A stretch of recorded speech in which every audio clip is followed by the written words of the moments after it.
శబాష్ రాచమ్మ, నిన్ను మీ అమ్మ ఎట్టగన్నిందే? మే ఏం తెల్లారెకాడికి మా అమ్మ మీద పడి ఆడుస్తున్నావా? నిన్ను మీ అమ్మ నైటీ వేసుకొని కన్నిందే ఎట్టే? ఎప్పుడు నా నైటీల మీద పడి ఏడు చెప్పాను నీకా? ఓమేలచ్చమ్మ, నీకెంత చెప్పినా నైటీలు మానవు. ఆ సిగ్గులన్న సౌతి పూలచ్చమ్మ నీకు చెప్పదు. నువ్వెట్ట నైటీలు మానవని నీళ్ళు జల్లి గాలి కొద్దులేనావు. బే ఈ రోజు నువ్వు నా చేతులు అయిపోయినావే. ఏంది మే అయిపోయేదా?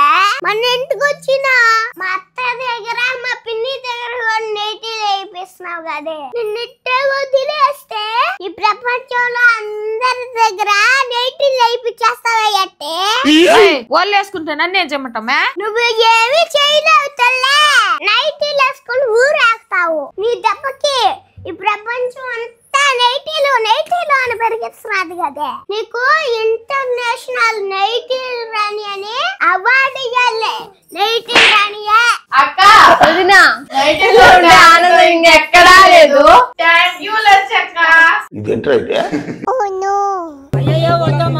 చూడే నీ వల్ల ఎంతమంది మారిపోయినారా?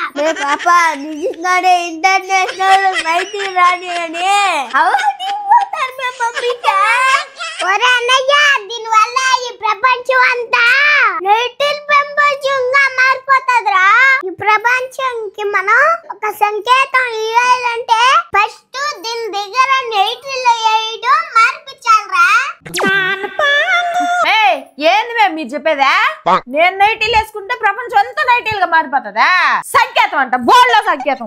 ఈ నైటీలు అన్ని ఎత్తుకొని పోయి కాల్ చేస్తే బాగున్ను. వీటి వల్ల నేను ప్రశాంతంగా కూడా ఉండలేకపోతున్నా.